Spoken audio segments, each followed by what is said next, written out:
Hello everyone, welcome to all. हमने अपने पिछले दो वीडियो लेक्चर में उपभोक्ता अधिकारों की चर्चा की थी। आज के इस वीडियो लेक्चर में वैश्वीकरण और भारतीय अर्थव्यवस्था का अध्ययन करेंगे। यह अध्याय सीबीएसई एवं अन्य बोर्ड के 10th क्लास के सामाजिक विज्ञान अर्थशास्त्र विषय के विद्यार्थियों के लिए बहुत उपयोगी है। साथ ही इस टॉपिक से teacher, grade second, TGT, SST, PGT व अन्य भर्ती परीक्षाओं में प्रश्न पूछे जाते हैं। वैश्वीकरण तथा भारतीय अर्थव्यवस्था अध्याय को हमने 3 वॉल्यूम्स के अंतर्गत विभाजित किया है, जिसकी चर्चा मेरे वीडियो लेक्चर के वॉल्यूम 1, वॉल्यूम 2 तथा वॉल्यूम 3 के अंतर्गत करेंगे। वॉल्यूम 1 खंड 1। भारत में वैश्वीकरण की प्रक्रिया की शुरुआत मुख्य रूप से श्री पीवी नरसिम्हा राव के नेतृत्व वाली कांग्रेस सरकार के शासनकाल में वर्ष 1991 में की गई।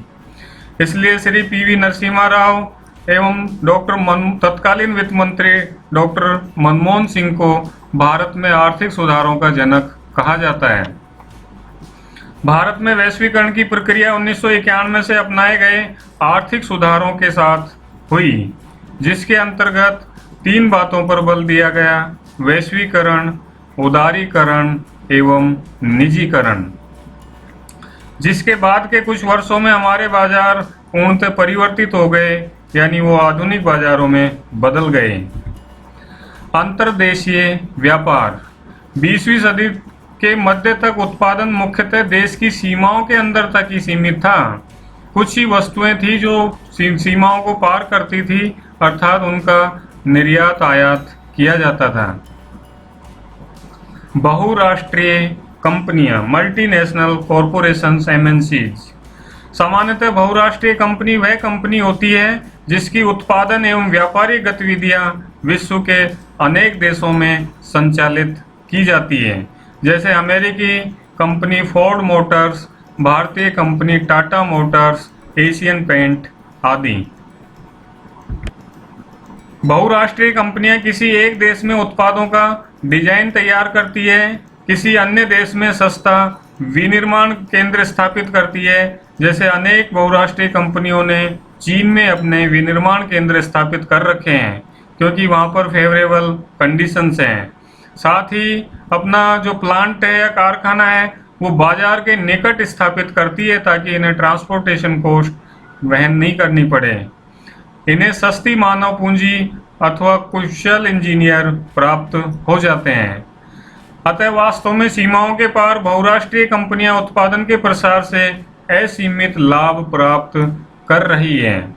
इस प्रकार बहुराष्ट्रीय कंपनियां वस्तुओं और सेवाओं का उत्पादन विश्व लेवल पर या विश्व स्तर पर कर रही है, जिसने उत्पादन की प्रक्रिया को काफी जटिल ढंग से संगठित किया है और विश्व भर के उत्पादन को एक दूसरे से जोड़ना, इंटरलिंकिंग करना। सामान्यतः बहुराष्ट्रीय कंपनियां उसी स्थान पर अपनी उत्पादन इकाइयां स्थापित करती है जो बाजार के नजदीक हो, जैसा कि हमने पहले बताया। कम लागत पर कुशल और अकुशल श्रम उपलब्ध हो, जहां पर उत्पादन के अन्य कारकों की उपलब्धता सुनिश्चित हो, और साथ ही ये कंपनियां वहां की देश की सरकार की नीतियों पर भी नजर रखती है, जहां जो सरकार इनके हितों का ध्यान रखती है उन्हीं देशों में ये कंपनियां अपने कार्यालय और कारखाने स्थापित करती हैं। विश्व भर के उत्पादन को एक दूसरे से जोड़ने में 2 घटक क्रमशः विदेशी निवेश तथा विदेश व्यापार और बाजार का एकीकरण महत्वपूर्ण है।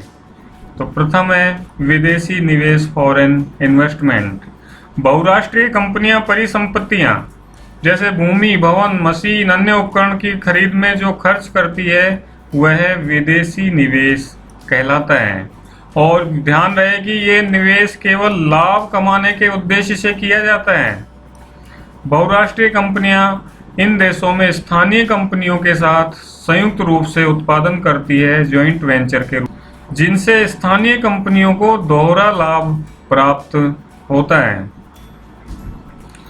तो पहला लाभ है बहुराष्ट्रीय कंपनियों से इनको भारी मात्रा में निवेश या मुद्रा या धन प्राप्त होता है, जिनसे स्थानीय कंपनियों का विस्तार होता है। और साथ ही बहुराष्ट्रीय कंपनियां अपने साथ उत्पादन की नई नवीन तकनीकी को लेके आती है, जिससे स्थानीय कंपनियों को एडवांस टेक्नोलॉजी प्राप्त हो जाती है। प्राय यह भी देखा गया है कि बहुराष्ट्रीय कंपनियां स्थानीय कंपनियों को खरीदकर उत्पादन का प्रसार करती है और उत्पादन पर अपना एकाधिकार स्थापित करने में रुचि लेती है। और इसके साथ अन्य तरीके भी हैं जिनसे उत्पादन को नियंत्रित करती है।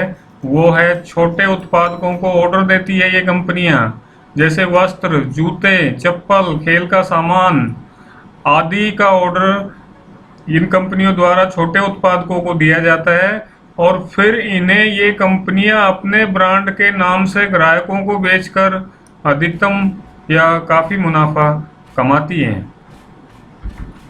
इस प्रकार बहुराष्ट्रीय कंपनियां अनेक तरीके से उत्पादन कार्य का प्रसार कर उत्पादन पर अपना प्रभाव जमा रही है। परिणाम स्वरूप दूर दूर स्थानों पर फैला उत्पादन संबंधित इंटरलिंकिंग हो रहा है या जुड़ रहा है।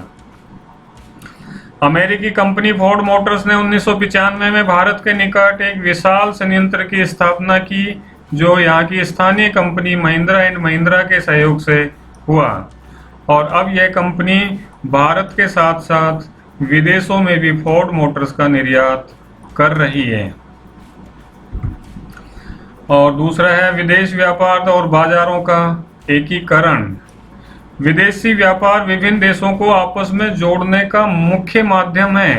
एक दूसरे देश जो विभिन्न देश है आपस में नजदीक आते हैं विदेशी व्यापार के फलस्वरूप। विदेशी व्यापार घरेलू बाजार से विदेशी बाजारों में पहुंचने का एक अवसर प्रदान करता है। परिणामतः उत्पादक अपनी वस्तुओं को अपने देश के साथ साथ विश्व के अन्य देशों के बाजारों में भी बेच सकता है। तो इस प्रकार विदेशी व्यापार से बाजार का एकीकरण होता है। अतः विश्व भर के उत्पादन को एक दूसरे से जोड़ने में विदेशी निवेश और बहुराष्ट्रीय निगम महत्वपूर्ण भूमिका निभा रहे हैं। इस प्रकार वॉल्यूम फर्स्ट के अंतर्गत हम उक्त बिंदुओं का अध्ययन करेंगे। इस अध्याय के शेष आगामी बिंदुओं का अध्ययन हम वॉल्यूम सेकंड और वॉल्यूम थर्ड के अंतर्गत करेंगे, अतः उन्हें अवश्य देखने का श्रम करें। तो डियर स्टूडेंट एंड एस्पिरेंट्स, अगर आपको मेरा यह वीडियो लेक्चर पसंद आया है तो इसे लाइक कीजिए तथा मेरे चैनल इकोनॉमिका को सब्सक्राइब कीजिए।